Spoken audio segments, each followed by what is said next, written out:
Hello everyone, welcome to you all study for math. तो चलिए कुछ ज्ञान बांटना शुरू करते हैं। सो आज हम स्टार्ट करेंगे miscellaneous exercise. Question number first है, write down a unit vector in X Y plane. X Y plane आपको पता है एक्स में क्या रहता है आई और वाई में क्या रहता है आपका J vector. X Y plane में क्या है, making an angle of 30 degree. X Y plane जो है वो 30 डिग्री का एंगल बना रहा है with the positive direction of x axis. यहाँ पे पॉजिटिव डायरेक्शन भी मेंशन किया गया है क्योंकि एक्स एक्सिस और वाई एक्सिस के दो फेसेस होते हैं, एक नेगेटिव और एक पॉजिटिव। तो यहाँ पे ये क्लियर किया गया है कि एक्स एक्सिस के डायरेक्शन में पॉजिटिव 30 डिग्री का एंगल बन रहा है। तो सबसे पहले हम डायग्राम बना लेते हैं। देखिए ये आपकी एक्स एक्सिस होती है, ये आपकी वाई एक्सिस होती है। यहाँ पे क्वेश्चन में साफ साफ कहा गया कि positive direction of x axis, तो positive direction of x axis यही है।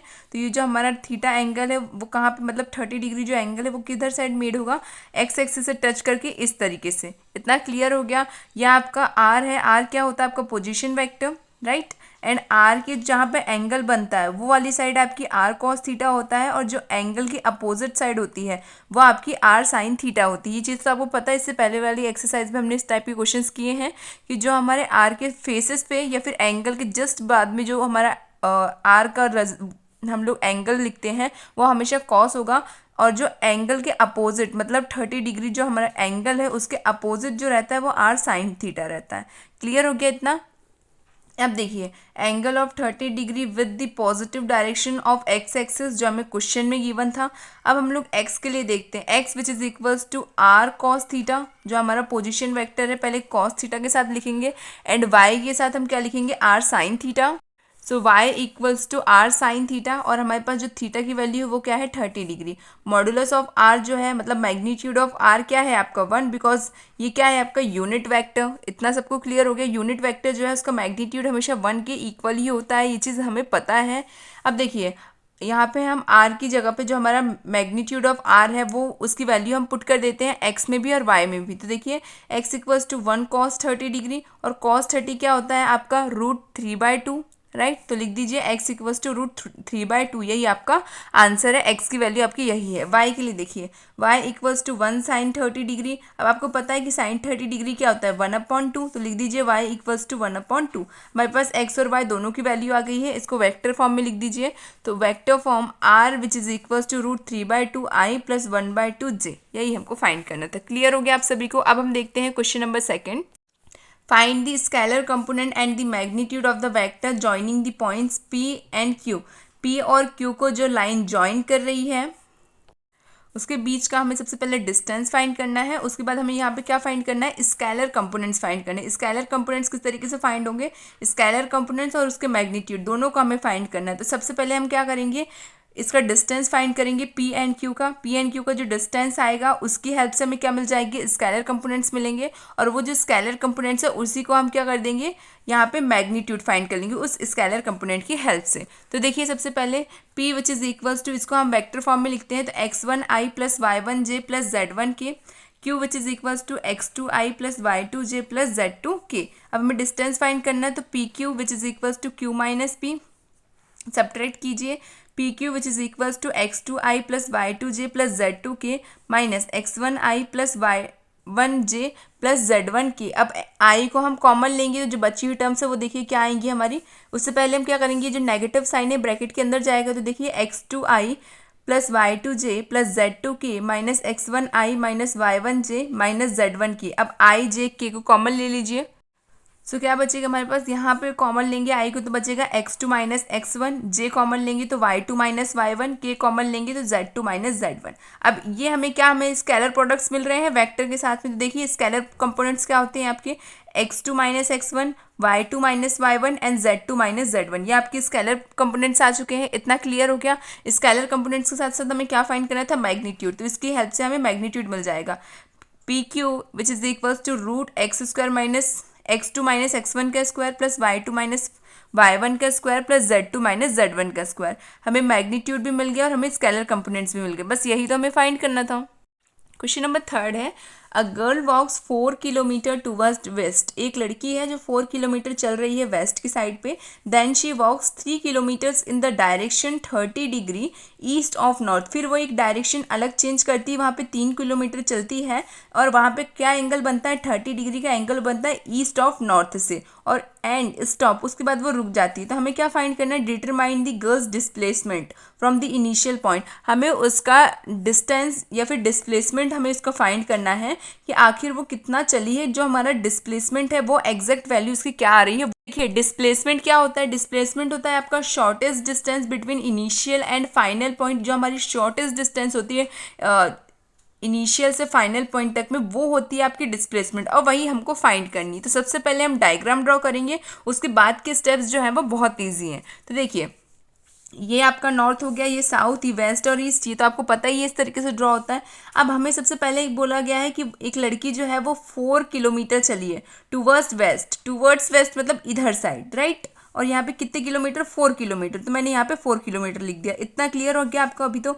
अब इसके बाद हमें क्या बोला गया है, 3 kilometre in the direction 30 degree east of north, east of north लिखा हुआ। ईस्ट ऑफ नॉर्थ मतलब कि वो लड़की जो है ईस्ट ऑफ नॉर्थ इस तरीके से, यहाँ से सम डिस्टेंस पे ईस्ट ऑफ नॉर्थ पे वो गई है, और वो डिस्टेंस कितना है, 3 किलोमीटर है। सबको इतना क्लियर हो गया कि किस तरीके से वो गई है। सबसे पहले तो उसने बोला है कि वो 4 किलोमीटर चली है टूवर्ड्स वेस्ट, राइट। तो वो इस तरीके से हमने डायरेक्शन भी शो किया है कि टूवर्ड्स वेस्ट वो 4 किलोमीटर चली है। उसके बाद हमें नेक्स्ट लाइन पे ये गिवन है कि वो 3 किलोमीटर चली है 30 degree east of north. 30 degree east of north मतलब यही आपका डायरेक्शन ईस्ट ऑफ नॉर्थ वाला। यहाँ से हम जॉइंट करते हैं जो एक स्ट्रेट लाइन है, कितना एंगल बन रहा है आपका, 30 डिग्री का एंगल बन रहा है, बचा हुआ एंगल आपका 60 डिग्री का है। उससे हमें मतलब नहीं, हमें यहाँ पे 30 डिग्री ही मेन है। तो ये आपका 30 डिग्री एंगल बन रहा है। कितने किलोमीटर यहाँ से यहाँ तक चली है वो, ईस्ट ऑफ नॉर्थ में 3 किलोमीटर, तो लिख दीजिए 3 किलोमीटर। इसके बाद उसको ओरिजिन पॉइंट से ज्वाइन कर दीजिए, जिसके कारण से एक ट्राइंगल फॉर्म हो सके। क्योंकि हमें डिस्प्लेसमेंट फाइंड करना है तो हमें इनिशियल और फाइनल पॉइंट्स पता होने चाहिए, दैट्स वाई हमने एक ट्राइंगल क्रिएट कर दिया। अब यहाँ पे डायरेक्शन भी शो कर दीजिए। यहाँ पे वो इस तरीके से चल के गई है, कहाँ, ईस्ट ऑफ नॉर्थ, तो डायरेक्शन जो है वो अप साइड ही जाएगा। ओरिजिन से भी डायरेक्शन बिल्कुल सेम रहेगा, और यहाँ पे हमने डायरेक्शन पहले ही बता दिया कि वो कहाँ पे गई है, 4 किलोमीटर टूवर्ड्स वेस्ट गई है, तो उसका डायरेक्शन इसी तरीके से होगा। अब हम नेमिंग कर देते हैं। ओरिजिन है, इसको 0 बोल दीजिए, इसको A और इसको B। सब क्लियर हो गया किस तरीके से डायग्राम ड्रॉ हुआ है। इसके बाद एक और चीज़ देखिए आप लोग, जब भी हम कोई भी ट्राइंगल की साइड्स फाइंड करते हैं या पॉइंट्स फाइंड करते हैं, तो उसमें हमें एक चीज़ हमेशा पता होती है कि वहाँ पे जो एंगल होता है उसकी कौन सी साइड आपकी कॉस थीटा होगी और कौन सी साइड आपके साइन थीटा होगी, ये आपको पता होना चाहिए। तो देखिए थीटा के जो पास वाली मतलब थीटा के जस्ट एग्जैक्ट जो साइड होती है वो आपकी क्या रहती है, हमेशा कॉस, और थीटा से जो अपोजिट रहती है वो आपकी होती है हमेशा साइन। तो यहाँ पे भी देखिए, यहाँ पे हमारा आर जो है उसके जस्ट थीटा साइड है, थीटा एकदम पास वाली साइड कौन सी होती है आपकी, हमेशा आर कॉस थीटा, और उसके अपोजिट वाली साइड आपकी क्या रहती है, हमेशा आर साइन थीटा। थीटा के पास वाली हमेशा कॉस होती है, थीटा से दूर वाली हमेशा साइन होती है। अब ये चीज़ क्लियर होगी आप लोगों को। तो यहाँ पे देखिए, यहाँ पे हमारे पास क्या है, 30 डिग्री एंगल है, और आर क्या है हमारे पास 3, राइट। तो लिखिए यहाँ पे जो एंगल के पास वाला होगा वो कॉस थीटा होगा, एंगल से दूर वाला आपका साइन थीटा होगा। तो देखिए यहाँ पे आ जाएगा 3 cos 30 डिग्री, और यहाँ पे आएगा 3 sin 30 डिग्री। ये दोनों चीज़ें आपको क्लियर हो गई है। अब हम डायरेक्टली क्या यूज़ करेंगे, by triangle law. By triangle law O B which is equals to O A plus A B. यहाँ पे देखिए आप लोग, ओ बी क्या है आपका, ये आपका ओ बी है, उसमें से क्या क्या क्या चीज़ें ऐड हो रही हैं, उसमें ओ ए ऐड हो रहा है और ए बी ऐड हो रही हैं। ये दोनों साइड्स आपकी ऐड होंगी, उससे आपको क्या मिल जाएगा, ओ बी मिल जाएगा। इतना क्लियर हो गया, यही आपकी तीसरी साइड, ये तीसरा पॉइंट आपको मिल जाएगा। क्लियर हो गया, बिकॉज ये आपका स्टार्टिंग पॉइंट है और ये आपका क्या है, एंडिंग पॉइंट है, ठीक। बिकॉज हमें क्या फाइंड करनी, डिस्प्लेसमेंट, और डिस्प्लेसमेंट क्या होता है, shortest distance between initial and final point. तो यहाँ पे हमें स्टार्टिंग पॉइंट पता है और एंडिंग पॉइंट दोनों पता है, तो हमें यहाँ पे क्या फाइंड करना, ओ बी फाइंड करेंगे तो हमें डिस्प्लेसमेंट मिल जाएगा। क्लियर हो गया आप लोगों के लोग। अब यहाँ पे देख लीजिए आप लोग, ओ ए क्या है आपका -4i। अब ये किस तरीके से आया वो भी हम देख लेते हैं। देखिए ये क्या है, आपकी एक्स एक्सिस है, राइट। ये वाली एक्सिस आपकी एक्स एक्सिस है, ये आपका पॉजिटिव फेस होता है, ये आपका नेगेटिव फेस होता है। एक्स एक्सिस वाली साइड आपकी हमेशा आई होती है और वाई एक्सिस वाली साइड जो रहती है वो आपकी क्या रहती है, जे रहती है। तो ये आपकी आई वाली जो साइड है यहाँ पे पॉजिटिव रहेगी, यहाँ पे नेगेटिव रहेगी। तो यहाँ पे 4 के साथ में जो हमारा आई होगा वो क्या रहेगा, नेगेटिव रहेगा, बिकॉज ये नेगेटिव फेस पे है। दैट्स वाई यहाँ पे क्या आ रहा है, O A which is equal to minus का 4i। इसको आप इक्वेशन 2 दे दीजिए नाम। इतना क्लियर हो गया आप लोगों को। अब देखिए, अब हमें ओ ए तो मिल गया, अब ए बी देखते हैं। ए बी क्या है हमारा, ए बी आपकी लाइन देखिए ये एंगल वाली साइड। तो एंगल वाली साइड पे आप लोग यहाँ पे ध्यान से देखिए, ये क्या है आपका 3 sin 30 डिग्री और ये क्या है 3 cos 30 डिग्री। पहले x का आएगा फिर y के, हमेशा इसी तरीके से लिखते हैं। पहले आपकी i वाली टर्म आती है फिर आपकी j वाली टर्म आती है, राइट। तो यहाँ पे लिखिए आप लोग 3 sin 30 degree i plus 3 cos 30 degree j। अब sin 30 डिग्री क्या होता है 1/2 और cos 30 डिग्री क्या होता है √3/2। तो लिखिए 3 × 1/2 i प्लस 3 × √3/2 j। यहाँ तक सबको क्लियर हो गया, बस वैल्यूज को ही रखा है। आपको ट्रिग्नोमेट्री की टेबल याद होगी तो ये बहुत इजी लगेगा। अब यहाँ पे मल्टीप्लाई कर दीजिए, A B which is equals to 3/2 multiply with I plus 3 √3/2 J. इसको आपने इक्वेशन 3 मान ली। इक्वेशन 1, इक्वेशन 2 और इक्वेशन 3, 3 इक्वेशंस आ गई हैं। ए बी की वैल्यू मिल गई, हमें ओ ए की वैल्यू मिल गई। अब डायरेक्टली हम इक्वेशन 1 में पुट कर देंगे। तो put the value of O A and A B in the equation 1। Equation 1 में पुट करेंगे जिससे हमें क्या मिल जाएगा, ओ बी मिल जाएगा। तो देखिए यहाँ पे हमारे पास क्या है, ओ ए क्या है हमारे पास -4i। तो लिखिए माइनस का 4i प्लस यहाँ पे क्या है आपका 3/2i प्लस 3 √3/2 j। इतना क्लियर हो गया आपको। अब यहाँ पे j की तो कोई भी टर्म नहीं बट i की 2 टर्म्स है। तो 3/2 में से 4 माइनस होगा तो कितना बचेगा हमारा, O B which is equals to minus का 5/2i plus 3 multiply with √3/2 j। यही आपका फाइनल आंसर है। हमें डिस्प्लेसमेंट आ गई। अब अगर आप लोगों को डायग्राम क्लियर है, लैंग्वेज क्लियर है, तो क्वेश्चंस बहुत ईजी हैं इस चैप्टर के। क्वेश्चन नंबर 4 देखिए क्या है, if a which is equals to b plus c. हमारा बी प्लस सी का जो एडिशन है वो ए वेक्टर के इक्वल है, देन इज इट ट्रू, क्या ये ट्रू है that a which is equals to b plus c, मतलब ए का जो मैग्नीट्यूड है वो बी प्लस सी के मैग्नीट्यूड के इक्वल है। Justify your answer. अब आप लोग देखिए यहाँ पे ध्यान से, हम लोग कभी भी कोई भी चीज़ सॉल्व करते हैं तो हमें सबसे पहले अपना लॉजिक यूज़ करना है कि मेन लॉजिक होता क्या है। ए बी सी जो है वो हमेशा एक ट्राइंगल पे इनकी साइड्स ड्रॉ होती है, जनरली ट्राइंगल्स पे, नहीं तो एक्स वाई जेड एक्सिस पे, और वहाँ पे भी अगर थीटा हो तो वहाँ पे भी ट्राइंगल ड्रॉ ही हो जाता है। ये चीज़ आपको पता ही है। अब यहाँ पे देखिए इसने क्वेश्चन में क्या कहा है कि ए जो है वो बी प्लस सी की इक्वल है, तो क्या इनका मैग्नीट्यूड भी इस तरीके से सेटिस्फाइड होगा या नहीं, और अगर होगा तो आप रीज़न दीजिए, नहीं होगा तो भी आप जस्टिफाई करिए अपना आंसर। तो देखिए ऐसा पॉसिबल ही नहीं है कि ए जो है वो किसी भी 2 मैग्नीट्यूड के इक्वल हमेशा रहे, है ना। ये नहीं है कि होता ही नहीं है, कुछ कंडीशंस में होता है कुछ कंडीशंस में नहीं होता, बट यहाँ पे ये कहा गया कि ये ट्रू ही हो, मतलब होता ही है हमेशा। तो ऐसा तो बिल्कुल भी नहीं है। ये चीज़ तो हमें खुद पता है, हमने इतने सारे क्वेश्चंस किए हैं। तो हमें यहाँ पर रीज़न लिखना पड़ेगा। तो रीज़न देखिए, दिस इज़ नॉट पॉसिबल। सबसे पहले आप ये लिखिए, this is not possible because sum of any 2 sides of triangle is always greater than the third side. किसी भी जो ट्राइंगल हमारा होता है उसमें 2 साइड्स का जो सम होता है वो हमेशा थर्ड साइड से ग्रेटर ही होता है, राइट। तो इसीलिए ये इक्वल हो ही नहीं सकती बिकॉज वो तो ग्रेटर रहता है। सो that they never be equal, इसलिए वो कभी इक्वल हो ही नहीं सकते। यहाँ पे ए जो है वो लेस देन होगा as compare to b plus c के सम से, इसीलिए ए मैग्नीट्यूड जो है वो कभी भी इक्वल नहीं मतलब ऐसा नहीं कि इक्वल होगा ही नहीं, बट इन दी कंडीशन इसमें यहाँ पे कहा गया कि हमेशा ए जो है, ए का जो मैग्नीट्यूड है वो बी प्लस सी के इक्वल होगा। तो हमेशा वाली कंडीशन तो कभी पॉसिबल नहीं है। दैट्स वाई हम यहाँ पे डायरेक्ट लिखेंगे कि a magnitude which is not equals to b plus c magnitude.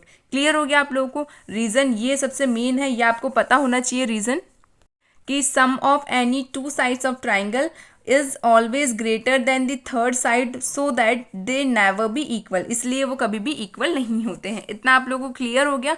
अब हम देखते हैं question number 5। Find the value of x for which x i plus J plus के। इसका पहले मल्टीप्लाई करेंगे, उसके बाद इसमें से क्या फाइंड करना है हमें, वैल्यू ऑफ एक्स फाइंड करनी है। Is a unit vector. ये क्या है, हमारा यूनिट वेक्टर है, ये भी ध्यान रखिएगा। सबसे पहले हम इसको किसी भी वेक्टर के इक्वल एज्यूम करते हैं। मैं यहाँ पे ए मान रही हूँ। Vector a which is equals to x i plus J plus k, bracket के अंदर एक्स का मल्टीप्लाई कर दीजिए। A which is equals to x i plus y, x i plus x j plus x k. अब यहाँ पे क्या बोला गया है कि ये जो पूरी की पूरी वेक्टर है ये किसके इक्वल है, यूनिट वेक्टर के। यूनिट वेक्टर का मैग्नीट्यूड किसके इक्वल होता है, हमेशा 1 के। ये तो आप लोगों को बिल्कुल क्लियर है। तो देखिए मैग्नीट्यूड ऑफ ए किस तरीके से फाइंड करते हैं, root X square plus Y square plus Z square. अब ये जो हमारा ए का मैग्नीट्यूड है उसकी वैल्यू क्या है, 1 है, तो लिख दीजिए 1 equals to root X square plus X square plus X square. अब यहाँ पे 3 बार एक्स है तो लिखिए यहाँ पे 1 which is equals to root 3 X का स्क्वायर। स्क्वायर से रूट कैंसिल आउट हो जाएगा तो आपका 3 तो रूट के अंदर रहेगा, बस एक्स फ्री हो जाएगा रूट से। तो देखिए 1 equals to plus minus root 3x। अभी प्लस माइनस क्यों लिखा है, बिकॉज यहाँ पे ये जो टर्म होगी हमारी रूट 3 की, एक्स के साथ में वो पॉजिटिव भी हो सकती है और नेगेटिव भी हो सकती है। So x equals to plus minus 1 upon root 3। या भी किसमें मल्टीप्लाई में इक्वल को उधर जाएगा तो क्या हो जाएगा, डिवाइड में चेंज हो जाएगा। तो एक्स की वैल्यू आपकी क्या आएगी, plus minus 1 upon root 3। Clear हो गया किस तरीके से हमें फाइंड करनी होती है किसी भी वेक्टर की वैल्यू। ये आप लोगों को क्लियर हो गया। अब हम देखते हैं question number 6। Find a vector of a magnitude 5 unit and the parallel to the resultant of the vector a which is equals to 2i plus 3j minus k and b which is equals to 1 minus 2j plus k। यहाँ पे हमें find क्या करना है, find a vector of magnitude 5 unit. हमें वो vector find करना है जिसका मैग्नीट्यूड 5 यूनिट हो। तो हम किस तरीके से फाइंड करेंगे, सबसे पहले हम लोगों को रिजल्टेंट गिवन है कि रिजल्टेंट मीन्स क्या होता है, ए प्लस बी का एडिशन फॉर्म, राइट, उसी को हम रिजल्टेंट बोलते हैं। ए प्लस बी को जब ऐड करते हैं तो वो आपका रिजल्टेंट होता है। ये चीज़ क्लियर होगी। इसके बाद हम क्या फाइंड करेंगे, यूनिट वेक्टर की हेल्प से पहले यूनिट वेक्टर की वैल्यू फाइंड करेंगे और उस यूनिट वेक्टर की वैल्यू में हम लोग 5 को मल्टीप्लाई करेंगे, तब हमारा मैग्नीट्यूड ऑफ 5 यूनिट आ जाएगा। इतना क्लियर हो गया किस तरीके से क्वेश्चन को सॉल्व करना है। तो देखिए a which is equals to 2i plus 3j minus k, b which is equals to 1 minus 2j plus k, resultant of the vector a and b। Resultant means होता है ऐड होना। तो देखिए इसको हम किसी भी, ये तो आप r से डिनोट कीजिए, तो c से या d से, वो आपकी मर्जी है। तो यहाँ पे देखिए c which is equals to a plus b, a की वैल्यू हमारे पास गिवन है, b की भी वैल्यू गिवन है, ऐड कर दीजिए 2 प्लस 3j माइनस के plus i minus 2j plus के। अब देखिए 2 प्लस 1 इज 3i, 3 में से 2 जाएगा तो बचेगा 1j, एंड यहाँ पे माइनस 1 में प्लस 1 होगा, ये तो कैंसिल आउट हो जाएगा बिकॉज एक नेगेटिव एक पॉजिटिव है, तो क्या आपका बचेगा 0k। इतना क्लियर हो गया। अब देखिए यूनिट वेक्टर का फॉर्मूला क्या होता है, c cap which is equals to vector c upon magnitude of c. यहाँ पे हमारे पास वेक्टर सी भी है और इसका मैग्नीट्यूड हम फाइंड कर लेते हैं। तो देखिए 3j plus 3i plus J upon root 3 का स्क्वायर प्लस 1 का square which is equals to 3 का स्क्वायर होता है 9, 1 का स्क्वायर 1 ही रहता है, तो 3i plus J upon root 9 plus 1 10, तो 3i plus J upon root 10। अब यहाँ पे हमें क्या फाइंड करना है, वेक्टर हैविंग द मैग्नीट्यूड 5। तो यहाँ पे हम 5 से मल्टीप्लाई करेंगे इस पूरी की पूरी टर्म को, पूरी की पूरी टर्म मतलब ये अपर वाली। तो देखिए vector having 5 magnitude which is equals to 5 multiply with C cap. अब यहाँ पे सी कैप की पूरी वैल्यू लिखिए, 5 multiply with 3i plus J upon root 10, 3 5 ज़ा 15i प्लस यहाँ पे 5j अपॉन रूट 10। अब इसको वेक्टर फॉर्म में लिख दीजिए सेपरेट करके, i और j अलग अलग टर्म में, तो 15 by root 10 i plus 5 by root 10 j, यही आपका आंसर है। 7th क्वेश्चन देखिए, if a which is equals to i plus J plus के, b which is equals to 2i minus J plus 3k and c which is equals to i minus 2j plus k, find a unit vector parallel to the vector a 2a minus b plus 3c। यहाँ पे देखिए a b c की value हमें given है और यहाँ पे हमें क्या फाइंड करना है, find a unit vector. Unit vector find करना है जो कि पैरेलल है किसके, इस इक्वेशन के। तो देखिए सबसे पहले हम इसमें वैल्यूज़ को पुट करते हैं और फिर इसको सॉल्व करते हैं, उसी से हमें क्या मिलेगा, यूनिट वेक्टर जो कि पैरेलल होगा हमारे वेक्टर से। तो देखिए a which is equals to i plus J plus के, b which is equals to 2i minus J plus 3k, c which is equals to i minus 2j plus K. Unit vector आपका है 2a minus b plus 3c and D की क्या value, D हमें क्या given है, इसको मैंने D माना है बिकॉज यहाँ पे ए बी सी वैक्टर्स हमें गिवन है। आप डी एस ए कुछ भी मान सकते हो, कोई दिक्कत नहीं है, कैपिटल ए भी मान सकते हैं आप, कोई दिक्कत नहीं है यहाँ पे, बट यहाँ पे कोई अलग टर्म लीजिए तो वो ज़्यादा अच्छा है। तो मैंने एज अ सीरीज लिया है कि ए बी सी के बाद टी ही ले लेते हैं। So d vector which is equals to 2a minus 1b, यहाँ पे 1 नहीं था बट यहाँ पे हम 1 एज्यूम कर लेंगे बिकॉज हमें ए बी सी तीनों में वैल्यूज़ को पुट करना है जो हमारी वैक्टर्स की वैल्यू है, इसलिए यहाँ पे 1 हमने मल्टीप्लीकेशन में लिख दिया है। इतना क्लियर हो गया, प्लस 3c।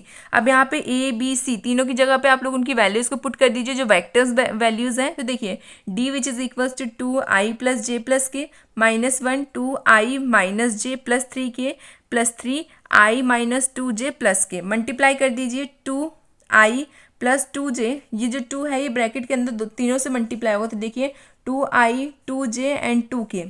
अब यहाँ पे देखिए आप लोग इसके साथ हम मल्टीप्लाई करेंगे तो यहाँ पे वही की वही टर्म एज इट इज आएगी, बिकॉज 1 का कोई मीनिंग नहीं है बट नेगेटिव साइन है साथ में, तो नेगेटिव साइन जब ब्रैकेट के अंदर जाएगा तो पॉजिटिव टर्म्स नेगेटिव होंगी, नेगेटिव टर्म पॉजिटिव होंगी। -2i प्लस j -3k, अब यहाँ पे 3 अंदर मल्टीप्लाई होगा, 3i -6j प्लस 3k। इतना क्लियर हो गया किस तरीके से टर्म्स आई हैं। अब यहाँ पे देखिए आई और ये आई के टर्म्स, तो ये एक पॉजिटिव 2 है, ये नेगेटिव 2 है, कैंसिल आउट हो जाएगा, तो यहाँ से क्या बच रहा है आपका 3i, तो लिख दीजिए 3i। अब जे के लिए देखिए 2j 1j एंड यहाँ पे क्या है 6j, तो 2 + 1 = 3, 3 में से 6 माइनस होगा तो कितना बचेगा आपका माइनस का 3j, बिकॉज नेगेटिव साइन 6 में है। अब यहाँ पे देखिए थर्ड क्या बच रहा है आपका k, तो 2k, यहाँ पे आपका माइनस का 3k, यहाँ पे है प्लस का 3k, तो नेगेटिव से पॉजिटिव कैंसिल, तो क्या बच रहा है आपका 2k, तो लिख दीजिए 2k। डी की वैल्यू क्या आ रही है 3i - 3j प्लस 2k। अब हमें फाइंड क्या करना है, यूनिट वेक्टर फाइंड करना है डी का, तो यूनिट वेक्टर का फॉर्मूला अप्लाई करेंगे और हमें टर्म्स जो मिली है वो उनकी वैल्यूज को उस पर पुट कर देंगे। यूनिट वेक्टर का फॉर्मूला आपको पता ही है, D cap which is equals to D upon magnitude of D. D की वैल्यू क्या है 3i - 3j plus 2k upon, इसका मैग्नीट्यूड कैसे फाइंड करते हैं, x² + y² + z², पुट कीजिए 3 का स्क्वायर प्लस -3 का स्क्वायर प्लस 2 का स्क्वायर, ऊपर वाली टर्म एज इट इज रहेगी, 3 का स्क्वायर 9, यहाँ पे 3 का स्क्वायर 9, 2 का स्क्वायर 4, ऐड करेंगे तो क्या आएगा 24, √22, राइट। इतना क्लियर हो गया आप लोगों को।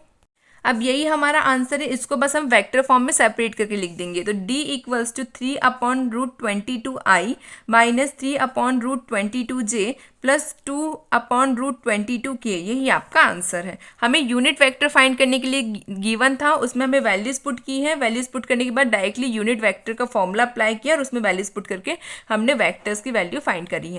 क्वेश्चन नंबर 8 है, show that the point a 1 - 2 - 8, b 5 0 - 2 and c 11 3 7 are collinear and find the ratio in which b divides ac। सबसे पहले हमें ये प्रूफ करना है कि ये कोलिनियर है, सेकंड हमें ये प्रूफ करना है, मतलब सेकंड हमें फाइंड करना है रेशियो, क्या कौन सा रेशियो फाइंड करना है कि b जो है वो इक्वली डिवाइड कर रहा है ac को, ये हमें फाइंड करना है। तो पहले हम कोलिनियर देख लेते हैं, उसके बाद हम यहाँ पर रेशियो निकालना देखेंगे। रेशियो वाली चीज़ आप लोग के लिए न्यू है तो इसलिए आप लोग थोड़ा ध्यान से समझिएगा, ये क्वेश्चन इंपॉर्टेंट है।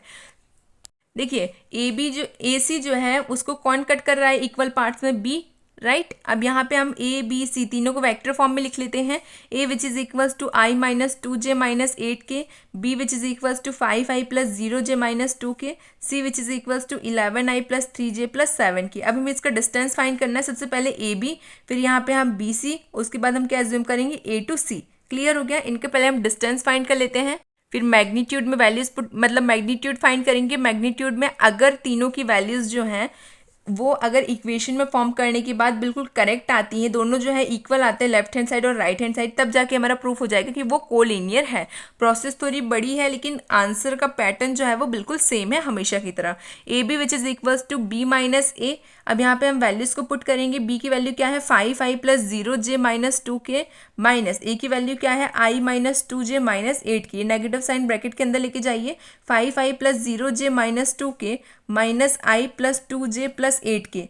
i की टर्म्स देखिए, 5 में से 1 जाएगा तो बचेगा 4i, 0 एंड 2 तो यहाँ पे आपका डायरेक्ट आएगा 2j एंड 8 में से 2 जाएगा तो बचेगा आपका 6k। क्लियर हो गया। ए बी वैक्टर की वैल्यूज हमें मिल गई है। अब हम देखते हैं बी सी के लिए, बी सी वैक्टर किस तरीके से फाइंड करेंगे, c - b। सी की टर्म्स देखिए आप लोग वैक्टर के फॉर्म में, 11i + 3j + 7k minus B की terms 5i + 0j - 2k, negative sign bracket के अंदर लेके जाइए, 11i + 3j + 7k minus i - 0j minus यहाँ ऑलरेडी था तो माइनस माइनस प्लस 2k।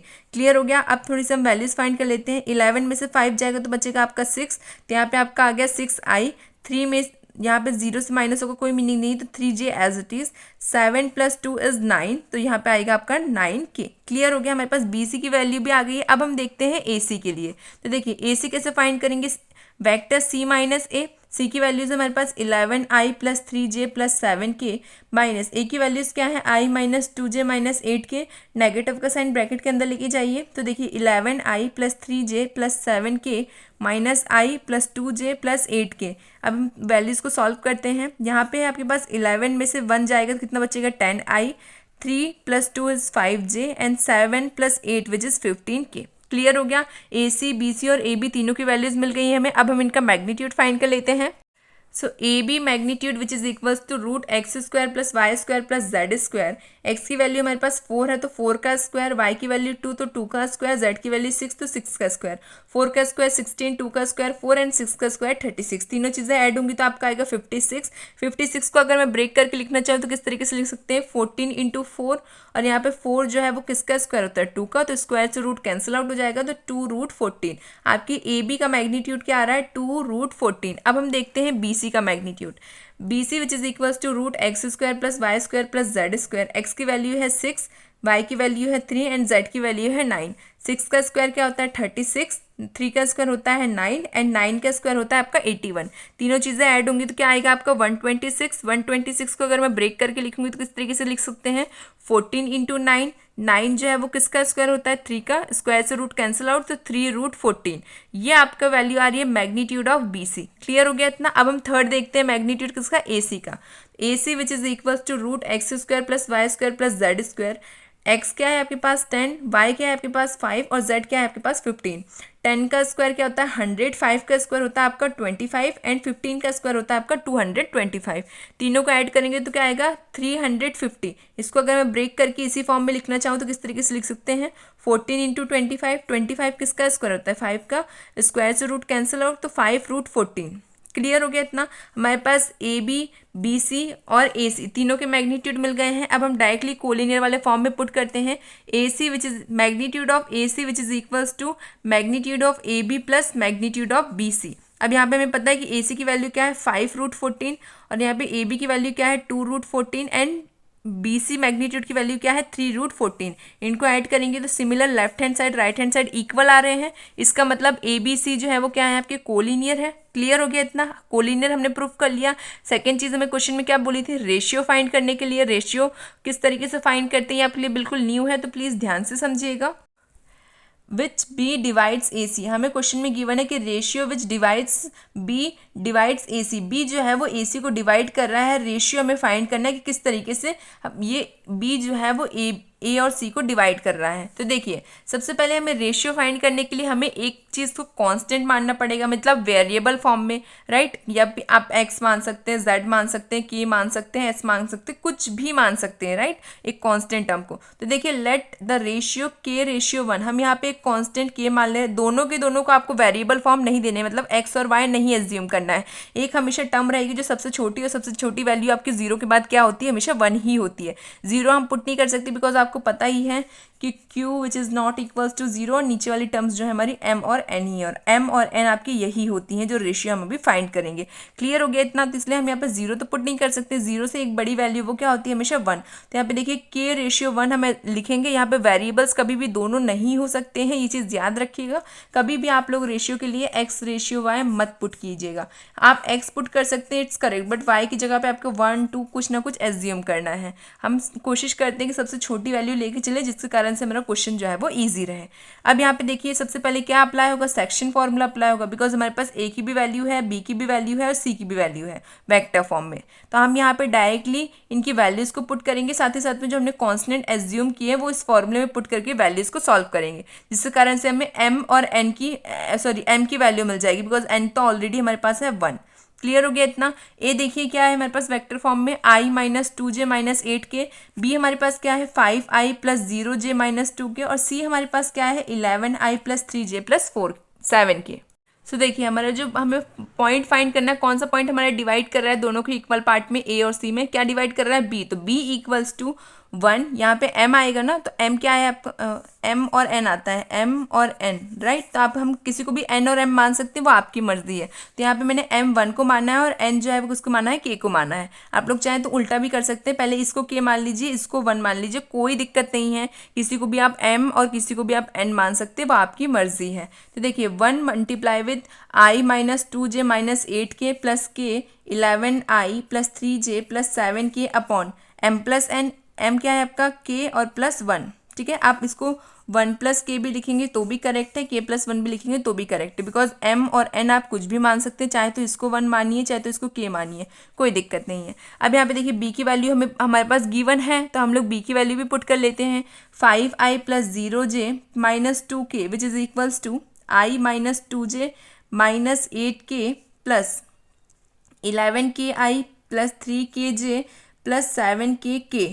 इतना क्लियर हो गया आप लोगों को। ब्रैकेट के अंदर मल्टीप्लाई कर दिया गया है के का, और यहाँ पे 1 से मल्टीप्लाई करेंगे तो कोई चेंजेस नहीं आएंगे। आप सोचेंगे कि ये जो 1 + k है ये किधर साइड गया, ये इधर साइड मल्टीप्लाई हो जाएगा। यहाँ पे लिख दीजिए k+1। क्लियर हो गया, ये इधर side left hand side multiply हो गया b के साथ में।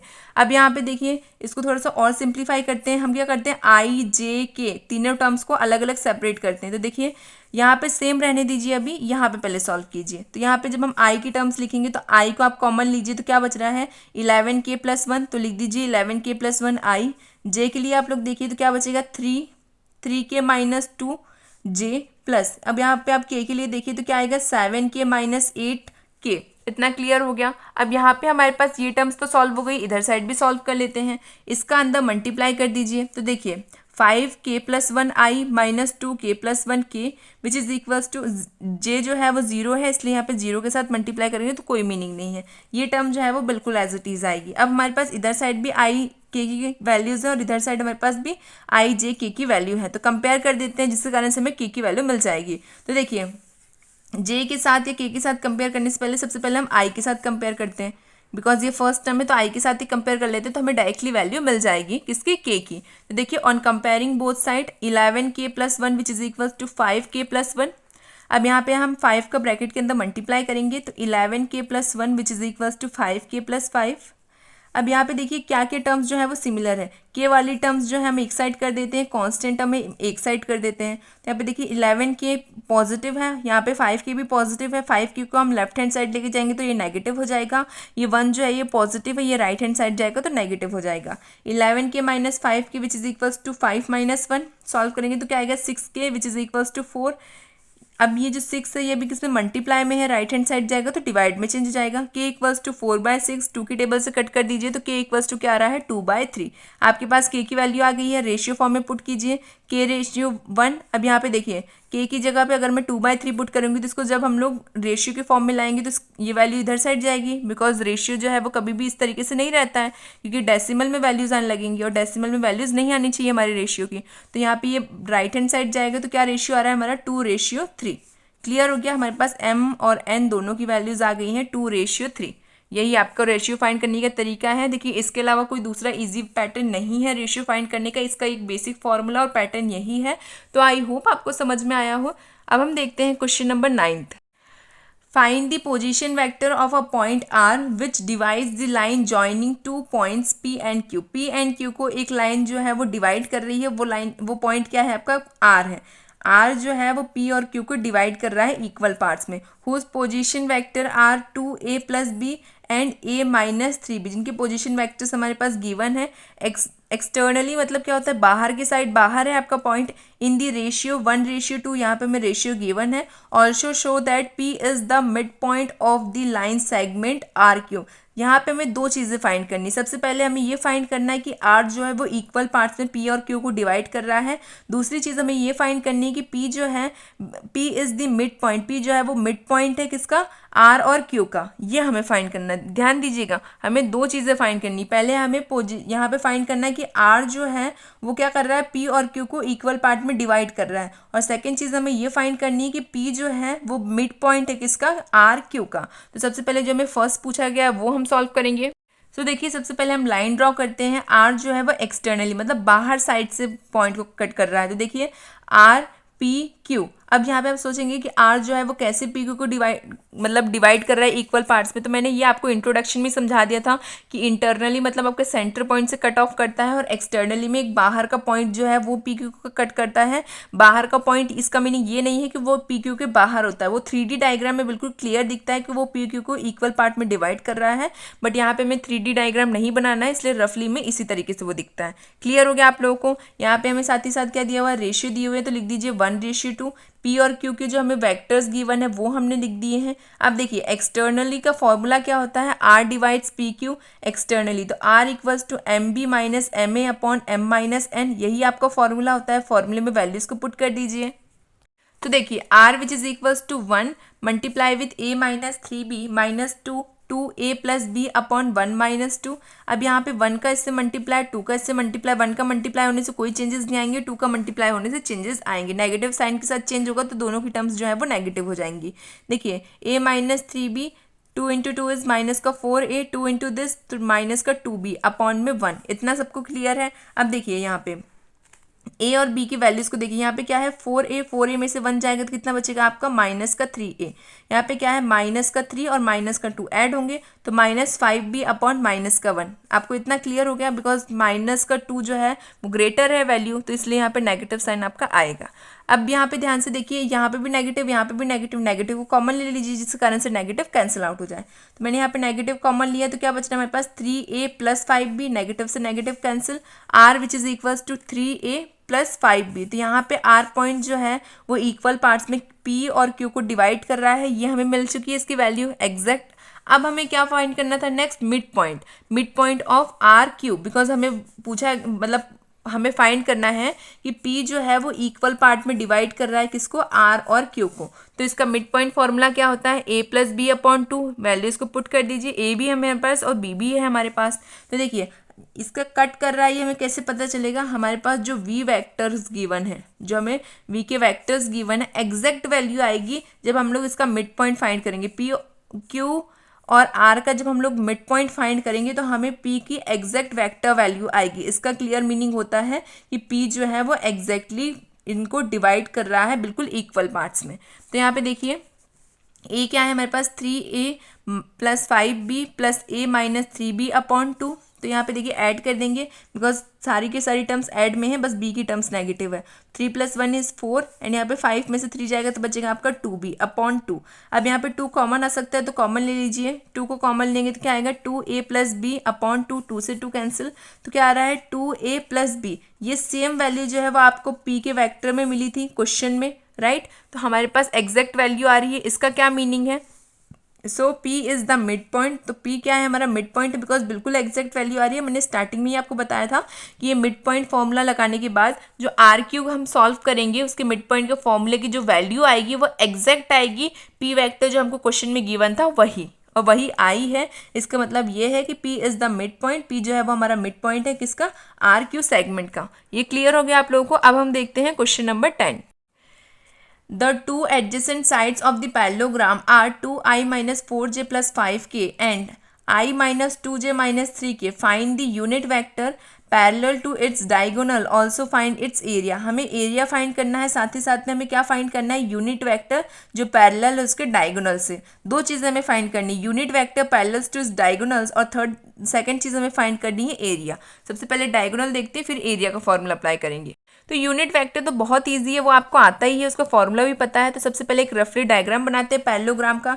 उसमें हम साइड देते हैं, एक्स एक्सिस को हम ए बोल रहे हैं और वाई एक्सिस को हम बी, और इनके बीच में जो रिजल्टेंट आ रहा है उसको हम सी के नाम से बोल रहे हैं। इतना क्लियर हो गया। ये आपका रिजल्टेंट होगा ए प्लस बी को, हम जब ए और बी को ऐड करेंगे तो वही आपका रिजल्टेंट सी होता है। आप लोग चाहें तो सी की जगह पे आर भी लिखेंगे तो भी कोई दिक्कत नहीं है। तो देखिए a which is equals to 2i minus 4j plus 5k, b which is equals to i minus 2j plus minus 3k।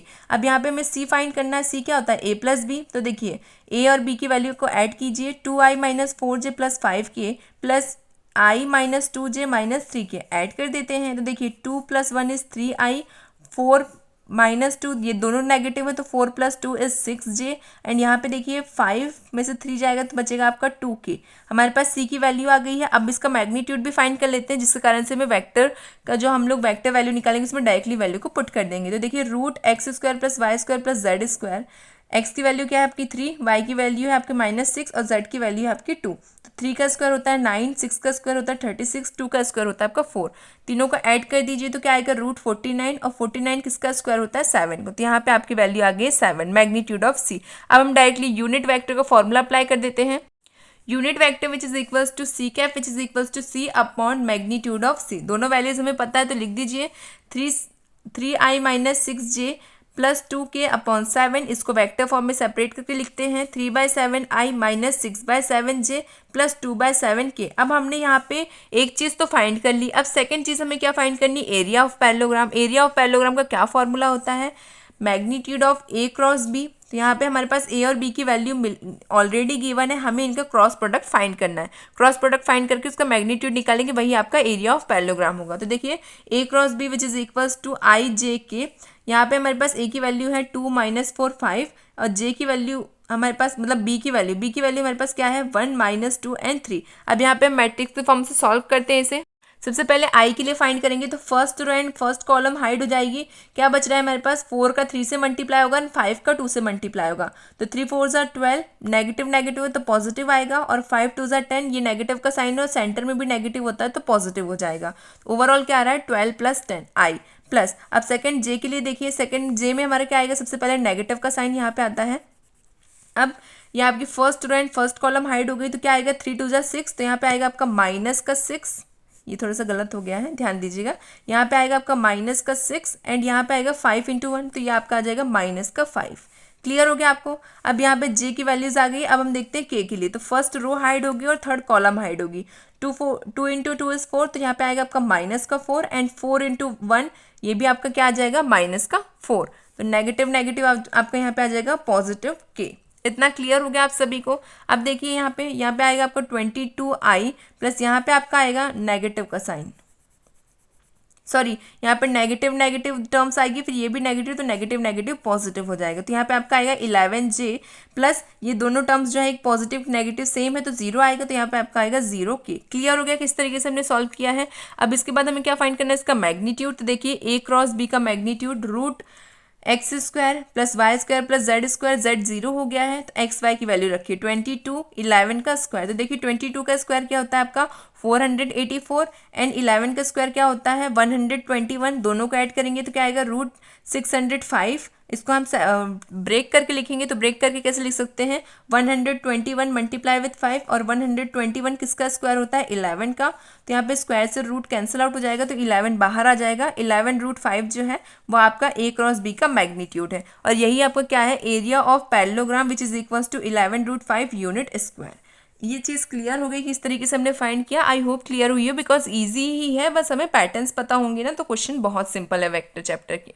Question number 11 है, show that the line direction cosine of a vector equal inclined to the axis OX, OY and OZ are 1/√3, 1/√3 and 1/√3। हमें यहाँ पे show करना है कि 1/√3 जो है वो इक्वली इंक्लाइन कर रही है हमारे कोसाइन डायरेक्शन को। तो देखिए किस तरीके से फाइंड होगा, direction cosine which is LMN यही होते हैं। Direction cosine of a vector equally inclined, इसका मीनिंग क्या है, हमारे पास ये जो LMN होते हैं वो क्या होते हैं cos alpha, cos beta, cos gamma which is equals to 1। इसके स्क्वायरिंग फॉर्म भी 1 के इक्वल ही होंगे, राइट। अगर हम यूनिट वेक्टर के फॉर्म में देखें तो इनके जो एडिशन फॉर्म होते हैं वो हमेशा 1 के इक्वल ही होते हैं। अब यहाँ पे देखिए एज इक्वली इंक्लाइंड, अगर ये इक्वली इंक्लाइंड है तो अल्फा बीटा गामा ये तीनों के तीनों क्या होंगे एक दूसरे के इक्वल होंगे। तो आप लोग चाहे अल्फा लेके तीनों को लिख दीजिए तो भी करेक्ट है, बीटा मान के तीनों को लिख दीजिए तो भी करेक्ट है, गामा मान के तीनों को लिख दीजिए तो भी करेक्ट है, बिकॉज ये क्या है इक्वली इंक्लाइंड है, तीनों एक दूसरे के इक्वल है। So cos square alpha plus cos square alpha plus cos square alpha, यहाँ पे मैंने कॉस से अल्फा के साथ फाइंड किया है, मतलब मैंने बताया ना कि अल्फा बीटा गामा इक्वल है एक दूसरे के, तो आप अल्फा बीटा गामा में से कोई भी ले सकते हैं। मैंने यहाँ पे अल्फा लिया है तीनों साइड में, तो अल्फा का cos square alpha and cos square alpha which is equals to 1, तीनों एक ही चीज़ है तो ऐड कर दीजिए 3 cos square alpha which is equals to 1। 3 जो है अभी मल्टीप्लाई में है, राइट हैंड साइड जाएगा तो डिवाइड में चेंज हो जाएगा। Cos square alpha which is equals to 1/3, cos alpha which is equals to √1/3, because ये स्क्वायर में है राइट हैंड साइड जाएगा तो रूट में चेंज हो जाएगा। अब इसको हम किस तरीके से लिख सकते हैं, cos alpha which is equals to ±1/√3, because 1 में तो रूट की वैल्यू 1 ही रहती है इसलिए उसमें कोई चेंजेस नहीं आएंगे, तो उसको हमने हटा दिया है 1/√3 प्लस माइनस के साथ में। ये चीज़ क्लियर होगी। अब देखिए यहाँ पे अल्फा की वैल्यू ये है, अल्फा बीटा गामा तीनों एक दूसरे के इक्वल है, तो यहाँ पे अल्फा की जो वैल्यू वो बीटा की भी होगी और गामा की भी होगी, तो लिख दीजिए cos alpha which is equals to cos beta which is equals to cos gamma. Cos alpha की वैल्यू क्या है ±1/√3, बीटा की भी वही होगी, गामा की भी वही होगी। तो एट लास्ट हम लिखेंगे डायरेक्शन कोसाइंस आर ±1/√3, 1/√3 एंड 1/√3, यही हमको फाइंड करके मतलब वही हमको शो करने के लिए गिवन था क्वेश्चन में। हमने शो करके बता दिया कि हाँ डायरेक्शन कोसाइन यही है एग्जैक्ट 1/√3 तीनों में। क्लियर हो गया आपको किस तरीके से ये बताना है। जनरली इस टाइप के क्वेश्चन जो हैं वो एग्जाम में कम आते हैं, बट हम चांस नहीं ले सकते हैं, कभी आ भी जाए तो, इसलिए हमें पैटर्न पता होना चाहिए। अब हम देखते हैं question number 12। Let a which is equals to I plus 4j plus 2k, b which is equals to 3i minus 2j plus 7k, and c which is equals to 2i minus j plus 4k. Find a vector d which is perpendicular to the both a and b. हमें क्या find करना है, D vector find करना जो कि ए और B दोनों के परपेंडिकुलर है और उनका डॉट प्रोडक्ट जो है वो 15 के इक्वल है। सो अभी हमें डी वेक्टर पता ही नहीं है, तो हम डी वेक्टर पता करने के लिए सबसे पहले इसको किसके इक्वल मान लेंगे, इसकी वैल्यूज को जो हमारी स्टैंडर्ड फॉर्म होती है वेक्टर के उसके इक्वल। तो देखिए a which is equal to i plus 4j plus 2k, यहाँ पे b की वैल्यू क्या है 3i minus 2j plus 7k, c की वैल्यू है 2i minus j plus 4k। Let d which is equals to xi plus 4j plus zk। इसमें कोई doubt नहीं है, हमने यहाँ पे बस क्या किया है d को एक स्टैंडर्ड वेक्टर फॉर्म में एज्यूम कर लिया है। यहाँ पे हमने एक स्टैंडर्ड वेक्टर इस इक्वेशन लिखी है। अब हमारे पास क्या गिवन है कि c dot product with d which is equals to 15, तो वही चीज़ हम यहाँ पे लिखेंगे। c की वैल्यू हमें पता है और d की वैल्यू भी हमने यहाँ पे एज्यूम की है, तो लिखिए 2i minus j plus 4k dot product with xi plus 4j plus 2k, zk which is equals to 15। इनका डॉट प्रोडक्ट फाइंड करते हैं। 2 का x से मल्टीप्लाई होगा तो क्या आएगा 2x, 1 का y से मल्टीप्लाई होगा तब का आएगा माइनस का y, 4 का z से मल्टीप्लाई होगा तब का आएगा 4z which is equals to 15। ये आपकी इक्वेशन 1 हो गई। यहाँ तक किसी कोई डाउट नहीं, ये सब चीज़ें हमें क्वेश्चन में ही गिवन थी। Where D which is perpendicular to A and B, अब डी जो है वो हमें क्वेश्चन में ही गिवन है कि किसके किसके परपेंडिकुलर हो रहा है, ए से और बी से वो परपेंडिकुलर है। परपेंडिकुलर क्या होता है, इनका डॉट प्रोडक्ट जिनका जीरो हो उसी को हम कहते हैं परपेंडिकुलर। तो देखिए A dot D which is equals to 0 and B dot D which is equals to 0। ये चीज़ क्लियर हो गई। परपेंडिकुलर हो तो उनका डॉट प्रोडक्ट हमेशा 0 होता है। ये चीज़ मैंने आपको इंट्रोडक्शन में भी बताई है और इससे पहले जितने भी क्वेश्चंस किए उसमें इस चीज़ का बहुत यूज़ है। सबसे पहले हम a dot D which is equals to 0 वो फाइंड करते हैं। a की वैल्यू हमें पता है, b की वैल्यू पता है, पुट कर दीजिए i plus 4j plus 2k dot product with xi plus yj plus 2k which is equals to 0। तो क्या डॉट प्रोडक्ट आ रहा है x plus 4y plus 2z which is equals to 0। ये आपकी इक्वेशन 2 हो गई है। नेक्स्ट देखते हैं हम बी डी का dot product which is equals to B की वैल्यू क्या है और डी की वैल्यू क्या है। लिख लीजिए 3i minus 2j plus 7k dot product with xi plus yj plus zk which is equals to 0। 3 into X which is 3x, 2 into Y which is minus का 2y, 7 into Z which is plus का 7z equals to 0। ये आपकी equation 3 हो गई है। हमारे पास 3 equation आ गई है, लिख लीजिए फ्रॉम इक्वेशन 1, 2 एंड 3। अब यहाँ पे हमें x, y, z की वैल्यू फाइंड करनी है। तो सबसे पहले हम यहाँ पे देखते हैं कि इक्वेशन को हम किस तरीके से सिंप्लीफाई कर सकते हैं। तो देखिए यहाँ पे हमने तीनों इक्वेशंस को लिख दिया है। From equation 2 we have, equation 2 जो है वो बिना नंबर की है। देखिए फर्स्ट वाली जो x है वो बिना नंबर का है, तो हम लोग यहाँ से x की इक्वेशन फाइंड करने की कोशिश करते हैं। यहाँ पे हम x को फ्री करेंगे, उसके बाद हम इन दोनों किसी इक्वेशन में हम वैल्यू को पुट करेंगे, जिसके कारण से हमें x या y किसी एक की वैल्यू तो पक्का मिल जाएगी। तो देखिए x plus 4y plus 2z which is equals to 0, x equals to minus 4y minus 2z। Put in equation 1, equation 1 में पुट कर दीजिए, आप चाहे तो 3 में भी पुट कर सकते हैं, कोई दिक्कत नहीं है। तो देखिए 2 मल्टीप्लाई विथ माइनस का 4y minus 2z minus y plus 4z which is equals to 15। 2 का ब्रैकेट के अंदर मल्टीप्लाई होगा, 2 इंटू 4 इज माइनस का 8y minus 4z minus y plus 4z which is equals to 15। तो देखिए यहाँ पे हमारे पास y की दो वैल्यूज़ हैं, तो -8 एंड -1 क्या हो जाएगा माइनस का 9, एंड यहाँ पे देखिए माइनस के 4 में प्लस का 4 कैंसिल आउट हो जाएगा, तो यहाँ पे हमें y की वैल्यू मिलेगी। तो देखिए y इक्वल्स टू 15/9, नेगेटिव का साइन ये लेफ्ट हैंड साइड था, इसको भी राइट हैंड साइड भेज दिया ताकि y फ्री हो जाए। इसको कैंसिल आउट करेंगे 3 की टेबल से, तो y इक्वल्स टू -5/3 हमारे पास y की वैल्यू आ गई है। फ्रॉम इक्वेशन 1, अब इक्वेशन 1 क्या है आपकी 2x minus y plus 4z which is equals to 15। अब ये नेगेटिव का y है, राइट हैंड साइड भेज दीजिए तो पॉजिटिव का हो जाएगा 2x plus 4z which is equals to 15 plus y की वैल्यू हमारे पास गिवन है, तो 2x plus 4z which is equals to 15 minus 5/3 ये वाली वैल्यू पुट कर दीजिए। यहाँ पे सॉल्व करेंगे तो क्या आएगा 40/3, या आप इक्वेशन 4 बोल दीजिए। यहाँ पे हमारे पास इक्वेशन 4 आ गई। अब फ्रॉम इक्वेशन 3, अब हम लोग इक्वेशन 3 को भी इसी तरीके से लिखेंगे, इस तरीके से, और उसके बाद हमारे पास वहाँ पे भी एक इक्वेशन आएगी जिसकी हेल्प से हमें x की वैल्यू मिलेगी। तो देखिए 3x plus 7z which is equals to 2y। तो यहाँ पे देखिए y की वैल्यू हम पुट कर देंगे 3x plus 7z which is equals to 2 into -5/3। यहाँ पे हम सॉल्व करेंगे तो क्या आएगा माइनस का 10/3। ये आपकी इक्वेशन 5 हो गई है। अब हम फ्रॉम इक्वेशन 4 एंड 5 यहाँ पे क्या चीज़ है ऐसी जो सेम है 3 और वहाँ पे क्या है 2 जो कि बिल्कुल चेंज है, बट यहाँ पे हम किसी भी एक टर्म को मल्टीप्लाई करते हैं तो सेकंड टर्म को भी हमें मल्टीप्लाई करना पड़ेगा, जिसके कारण से क्या हमें सेम वैल्यूज़ मिल सके। तो 3 को और 2 को मल्टीप्लाई किस चीज़ से करेगी, आगे की टर्म सेम हो जाए। यहाँ पे हमें 6 बनाना है तो हम क्या करेंगे, इक्वेशन 4 को 3 से मल्टीप्लाई करेंगे और इक्वेशन 5 को हम 2 से मल्टीप्लाई करेंगे। तो देखिए from equation 4 and 5 we have 2x plus 4z which is equals to 40/3, ये आपकी इक्वेशन 4 है। 3x plus 7z which is equals to -10/3, ये आपकी इक्वेशन 5 है। तो इसको 2 से मल्टीप्लाई कीजिए, इसको 3 से मल्टीप्लाई कीजिए। तो देखिए 6x plus 12z which is equals to 40 because 3 से 3 cancel, and 6x plus 14z which is equals to -20/3, ये आपकी इक्वेशन 7 है। इसको इक्वेशन 6 एंड 7 इसलिए नाम दिया है ताकि जब आपकी z की वैल्यू आएगी तो वो आप पुट करेंगे जिसके कारण से हमें x की वैल्यू मिल जाएगी। यहाँ पे हमारी फाइनली x और z की ये जो दो वैल्यूज़ है वो हमें मिलेंगी। यहाँ पे आप फिक्सली ये नहीं पता कर सकते कि हमें एग्जैक्ट कौन सी वैल्यू मिलेगी। आप लोग चाहें तो z की वैल्यू को भी सिमिलर बना सकते हैं, कोई दिक्कत नहीं, हमें कोई भी एक को सिमिलर बना के कैंसिल आउट करना होता है। तो यहाँ पे देखिए 6 एक पॉजिटिव है एक नेगेटिव है बिकॉज साइन चेंज हो जाएंगे, राइट। साइन चेंज होते हैं जब हम इसे सॉल्व करते हैं, तो एक पॉजिटिव एक नेगेटिव है तो कैंसिल आउट। 14 में से 12 जाएगा तो आपको बचेगा माइनस का 2z। अब यहाँ पे हमारे क्या है 40 प्लस 20/3 सॉल्व करेंगे तो क्या आएगा आपका 140/3। इसको कैंसिल आउट कर दीजिए, किससे 2 से कैंसिल आउट कीजिए तो क्या आएगा आपका 70। नेगेटिव का साइन इधर साइड भेज दीजिए जिसके कारण से z फ्री हो जाए।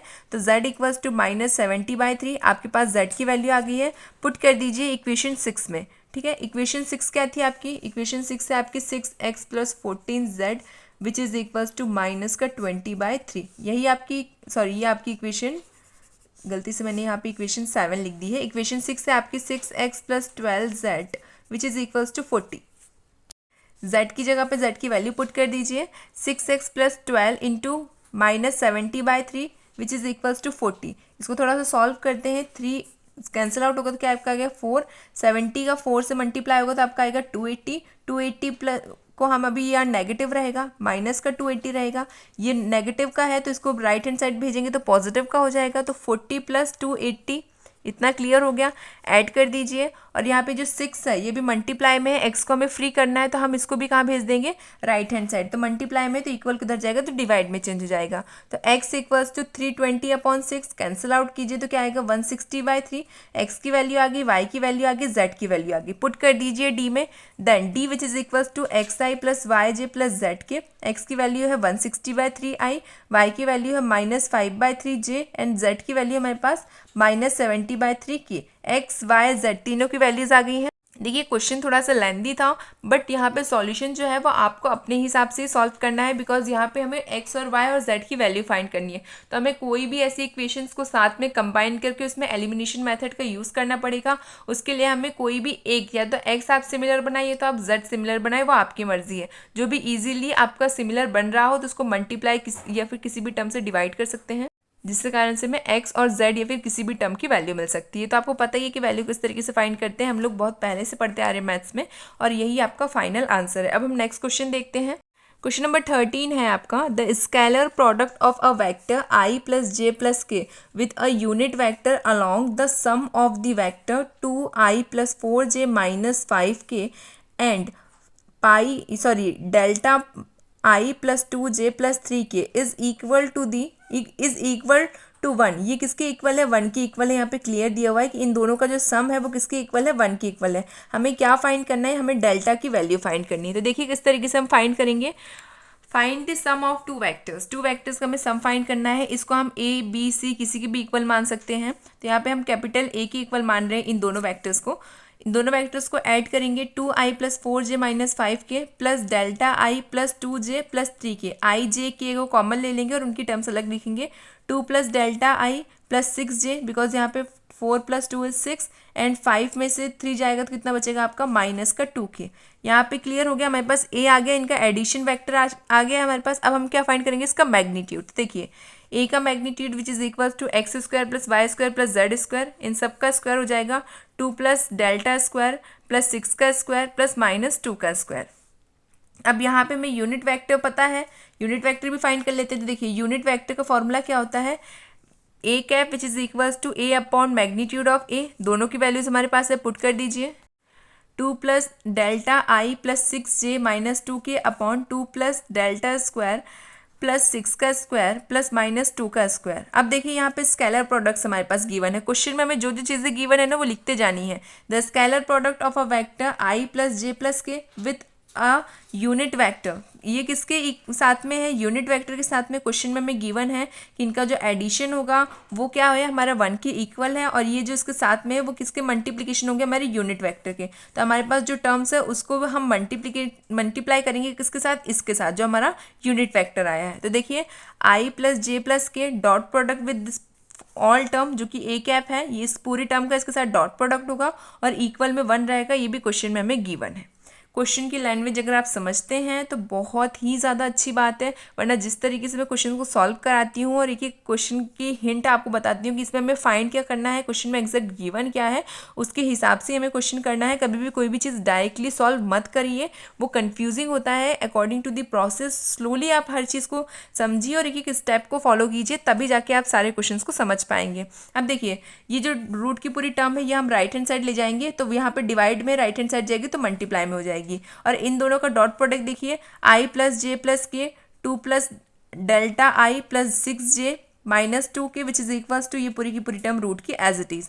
थोड़ा सा सिंप्लीफाई करते हैं, इसका डॉट प्रोडक्ट क्या होगा, 2 × 1 = 2 प्लस डेल्टा, एंड यहाँ पे देखिए 6 का 1 से मल्टीप्लाई 6, एंड यहाँ पे क्या है 1 का 2 से मल्टीप्लाई तो -2 विच इज इक्वल्स टू, यहाँ पे हम इसके ब्रैकेट को ओपन करेंगे तो क्या आएगा a² + b² + 2ab। तो लिखिए a² + b² + 2ab मतलब 4 + δ² + 4 δ + 36 - 4, बिकॉज 6 का स्क्वायर होता है आपका 36, 2 का स्क्वायर होता है आपका 4।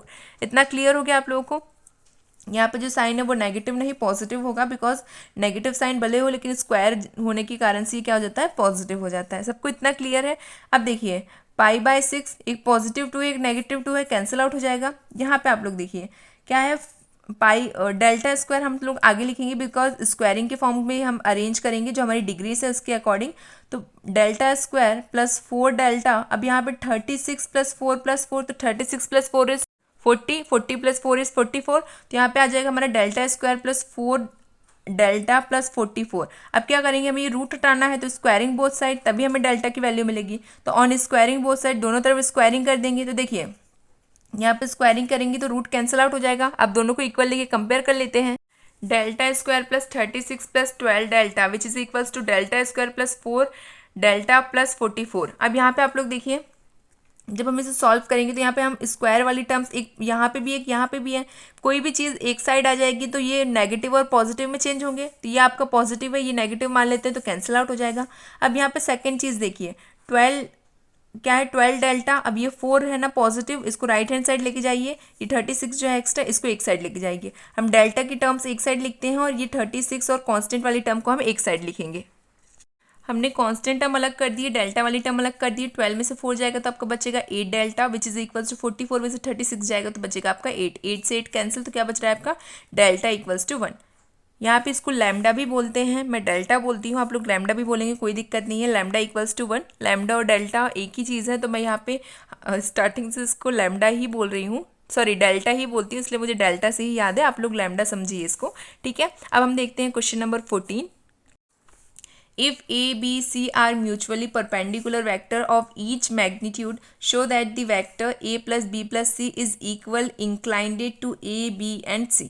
क्वेश्चन में हमें क्या गिवन कि A, B, C जो है वो क्या है, म्यूचुअली परपेंडिकुलर है। म्यूचुअली परपेंडिकुलर मतलब इनके डॉट प्रोडक्ट्स जो हैं वो 0 की इक्वल हैं। सेकंड चीज़ हमको गिवन है कि perpendicular vector of equal magnitude, equal magnitude मतलब इनके मैग्नीट्यूड भी एक दूसरे से इक्वल हैं, right. Show that the vector, हमें क्या शो करना है कि A + B + C जो है वो क्या है, इज इक्वली इंक्लाइंड, वो इक्वली इंक्लाइंड है A, B और C में, ए बी सी में वो क्या है, इक्वली इंक्लाइंड है। सबसे पहले क्वेश्चन में हमें गिवन है कि ए बी सी जो है वो इक्वल है, राइट।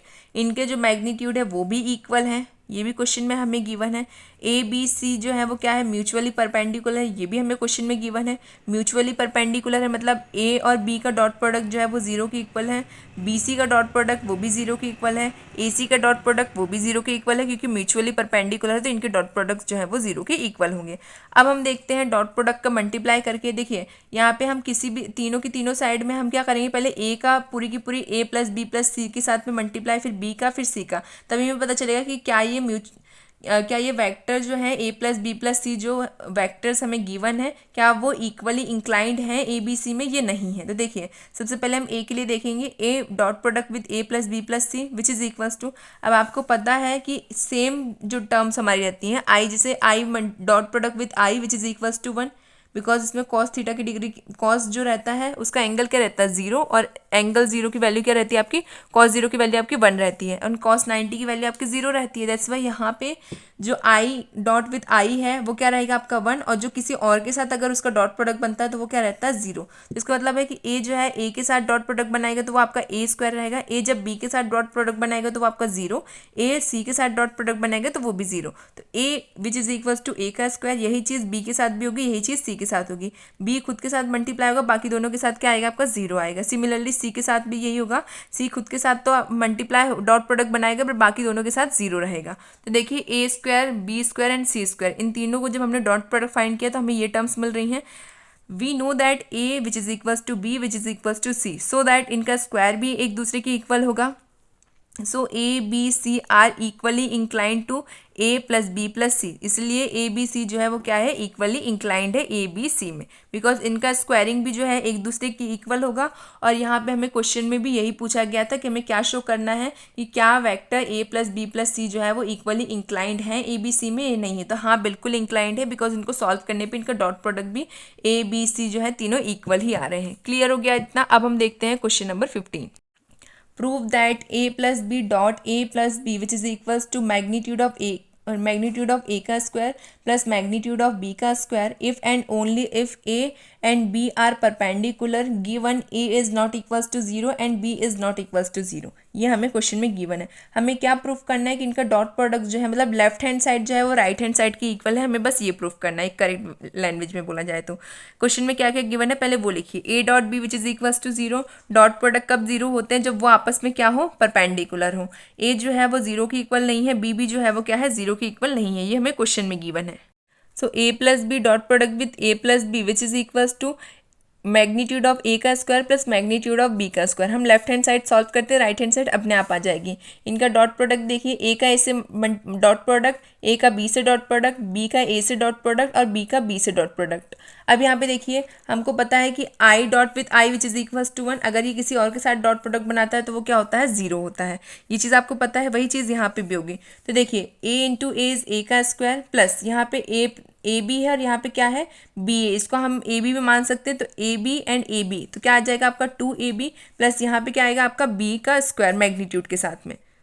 इतना सबको क्लियर है। अब मैंने यहाँ पे आपको क्लियर किया है कि ए बी जो डॉट प्रोडक्ट है वो किसके इक्वल होगा 0 के, बिकॉज सेम जो रहते हैं उसकी वैल्यू 1 रहती है, डिफरेंट जो रहते हैं उसकी वैल्यू 0 रहती है। तो यहाँ पे आपकी वैल्यू क्या आएगी 0। तो क्या बच रहा है हमारे पास, मैग्नीट्यूड ऑफ ए का square plus magnitude of b का स्क्वायर, यही आपका राइट हैंड साइड था। तो हमने लेफ्ट हैंड साइड सॉल्व करके राइट हैंड साइड ला दी है बिल्कुल। अब यहाँ पे इसके लिए आपको क्या पता होना चाहिए, ये प्रॉपर्टी पता होनी चाहिए कि इनके डॉट प्रोडक्ट्स की क्या वैल्यूज़ होती है। सिमिलर की 1 रहती है और डिफरेंट की 0 रहती है। क्रॉस प्रोडक्ट में अलग होता है, डॉट प्रोडक्ट में अलग रहता है। तो इसलिए आपको इंट्रोडक्शन इसके लिए क्लियर होना चाहिए। क्वेश्चन नंबर 16 देखिए, if theta is the angle between two vectors a and b then a dot b which is greater and equals to 0 only when. अब यहाँ पे हमें थीटा बोला गया कि थीटा क्या है आपका टू वेक्टर्स के बीच का है, ठीक है। Theta is angle between two vectors, इन ए और बी के वेक्टर के बीच में जो एंगल बन रहा है वो आपका थीटा है। और यहाँ पे ए डॉट बी जो है वो क्या है, ग्रेटर और इक्वल टू है 0 से। तो देखिए जो हमें क्वेश्चन में गिवन है पहले हम वो देखते हैं। A and b are two vectors, a and b जो है वो 2 वेक्टर्स है। अगर हम इनकी डॉट प्रोडक्ट की बात करें तो उसका क्या फॉर्मूला होता है, a dot b which is equals to magnitude of a magnitude of b cos theta. As we know that हमें क्वेश्चन में ही गिवन है कि ए डॉट बी जो है वो क्या है, ग्रेटर और इक्वल है 0 से। राइट। तो वही कंडीशन हम इस पर भी अप्लाई करेंगे बिकॉज डॉट प्रोडक्ट इसी के इक्वल है। तो देखिए magnitude of a magnitude of b cos theta which is which is greater and equals to 0, right. अब यहाँ पे हमें क्या गिवन है क्वेश्चन में, एक और चीज़ कि ए और बी जो है वो क्या है, हमारे यूनिट वेक्टर है। बिकॉज मैग्नीट्यूड जो है वो यूनिट वेक्टर में ही आता है और मैग्नीट्यूड जो है वो यूनिट वेक्टर में, इसका मतलब इन दोनों की वैल्यूज क्या होगी, 1 होगी। इतना क्लियर हो गया आपको। तो यहाँ पे क्या बच रहा है आपका cos theta and 0, and cos में 0 कब आता है, π/2 90 डिग्री में। तो cos theta which is greater and equals to cos π/2, cos से कॉस कैंसिल, थीटा की वैल्यू क्या आ रही है, theta is greater and equal to π/2। अब ये ऑप्शन कहाँ पे है वो देखिए, 0 से लेके 0 जो है वो ग्रेटर और इक्वल्स टू है थीटा के, और थीटा जो है वो less than and equals to है π/2 के। तो बी वाला जो ऑप्शन है वो बिल्कुल करेक्ट है। यहाँ पे आप लोग देखिए कहीं पे भी π/2 आ रहा है, यहाँ पे आ रहा है, बट यहाँ पे इक्वल साइन नहीं है और क्वेश्चन में ही गिवन है कि इक्वल साइन लगेगा। अब यहाँ पे 180 भी है और 90 डिग्री भी है, तो हमारा आंसर जो है वो 90 डिग्री में आया है, इसलिए आपका बी वाला ऑप्शन बिल्कुल करेक्ट है। अब हम देखते हैं question number 17। Let a and b two unit vector and theta is the angle between them, और थीटा जो है वो इन दोनों के बीच का एंगल है। Then a plus b is a unit vector. तो उसके बाद क्या इसने बोला है कि ए प्लस बी जो है वो क्या है आपकी यूनिट वेक्टर, मतलब एडिशन जो है इनका, उसका मैग्नीट्यूड आपका यूनिट वेक्टर मतलब 1 के इक्वल है। तो देखिए magnitude of a which is equals to magnitude of b which is equals to 1, और इनका एडिशन जो है मैग्नीट्यूड का वो भी 1 के इक्वल है।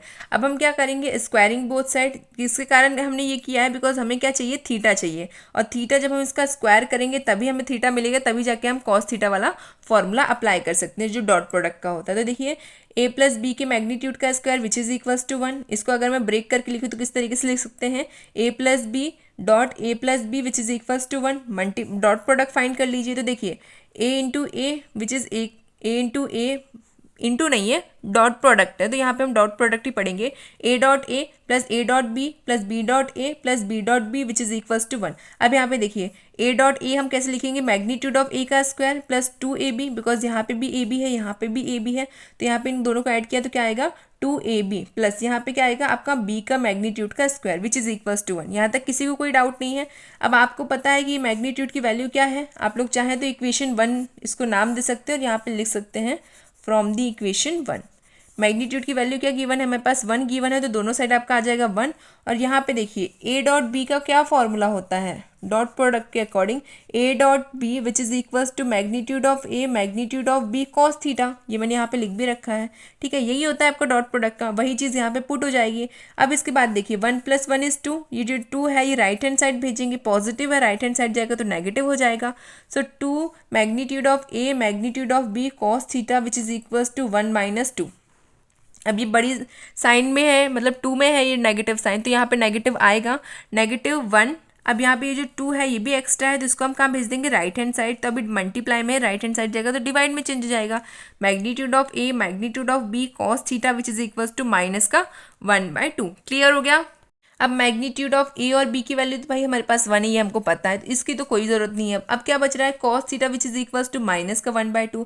अब कॉस थीटा में -1/2 कब आता है, cos theta which is equals to cos pi minus π/3, इसको इस तरीके से लिख सकते हैं। ये चीज़ हमने इन्वर्स ट्रिग्नोमेट्रिक की फर्स्ट एक्सरसाइज में पढ़ रखी है, तो इसमें किसी को कोई कन्फ्यूजन नहीं है।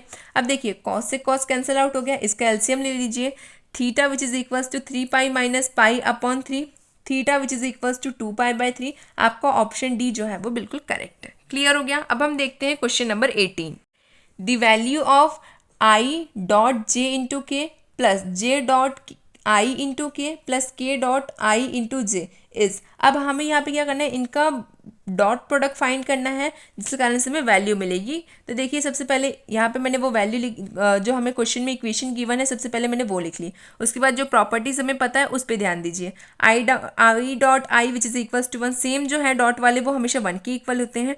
डिफरेंट डॉट प्रोडक्ट बनाते हैं तो वो हमेशा 0 के इक्वल रहते हैं। इनका इन्वर्स अगर हम देखें i into j which is equals to k, इसका इन्वर्स क्रॉस प्रोडक्ट में देखें तो क्या आएगा आपका माइनस का के। सिमिलरली यहाँ पे क्या है, j cross k which is equals to i, इनका इन्वर्स देखें अगर हम तो k into j which is equals to minus का आई। यहाँ पे इन्वर्स होगा तो नेगेटिव आ जाता है। ये चीज़ क्लियर होगी। ये क्रॉस प्रोडक्ट है, ये दोनों आपके डॉट प्रोडक्ट है, दोनों का यूज़ हो रहा है। यहाँ पे क्रॉस प्रोडक्ट भी यूज़ हो रहे हैं, डॉट प्रोडक्ट भी यूज़ हो रहे हैं। तो देखिए i as it is j into k is i, तो यहाँ पे लिख दिया आपने पॉजिटिव का आई। अब यहाँ पे देखिए j as it is i into k, देखिए यहाँ पे आई इंटू के कहाँ पे लिखा हुआ है, नहीं लिखा हुआ तो हम लिखते हैं यहाँ पे आपका क्या रहता है k into i which is equals to j. अब इसको हमने उल्टा करके लिखा है i into k which is equals to minus का जे, ये भी एक प्रॉपर्टी ही है। तो यहाँ पे आपको क्या आ जाएगा माइनस का जे प्लस यहाँ पे देखिए k as it is and i into j which is equals to k, तो यहाँ पे आपका आएगा पॉजिटिव का के। यहाँ तक सबको क्लियर है। अब देखिए आई इंटू आई सिमिलर है तो यहाँ पे वैल्यू क्या आएगी 1, जे इंटू जे सिमिलर है तो यहाँ पे आपकी वैल्यू आएगी माइनस का 1, के इंटू के ये भी सिमिलर है तो यहाँ पे भी आपका क्या आएगा 1। अब एक पॉजिटिव एक नेगेटिव कैंसिल आउट हो जाएगा, क्या वैल्यू आ रही है आपकी 1, और ये कौन सा ऑप्शन वैल्यू है आपकी सी की, तो आपका सी जो है वो करेक्ट आंसर है। अब हम देखते हैं question number 19। If theta is angle between any two vectors a and b, then a dot b magnitude which is equals to magnitude of a cross b when theta is equal to, theta किसके equal होगा, यहाँ पे हमें क्या find करना है, theta की value find करनी है। बट यहाँ पे एक साइड डॉट प्रोडक्ट है, एक साइड क्रॉस प्रोडक्ट है। आपको डॉट प्रोडक्ट का भी फॉर्मूला पता होना चाहिए एंड क्रॉस प्रोडक्ट का भी फॉर्मूला पता होना चाहिए, तभी आप लोग इसे सॉल्व कर पाएंगे। तो देखिए magnitude of a dot b and which is equals to magnitude of A cross B. तो सबसे पहले डॉट का क्या फॉर्मूला होता है, magnitude of a magnitude of b cos theta which is equals to cross product क्या होता है magnitude of a magnitude of b sine theta. अब यहाँ पे मैग्नीट्यूड ऑफ ए और बी की वैल्यू आपको पता ही है, according to the unit vector 1 ही होती है, तो ये दोनों साइड से कोई मीनिंग नहीं है। अब क्या बच रहा है cos theta which is equals to sine theta, cos theta को हम एक साइड भेजेंगे तो यहाँ पे क्या बचेगा 1 equals to sine theta by cos theta, तो 1 equals to tan theta because sine upon cos क्या होता है टेन थीटा होता है। अब आपको भी पता है कि 10 में 1 कब आता है पाई बाय 4 में according to inverse trigonometric table, तो theta equals to 10 pi by 4, 10 से 10 cancel, theta equals to pi by 4, तो थीटा की वैल्यू आपकी क्या आ रही है पाई बाय 4, तो ऑप्शन बी जो है वो करेक्ट है। Thank you so much for watching my video, keep watching keep sharing, thank you.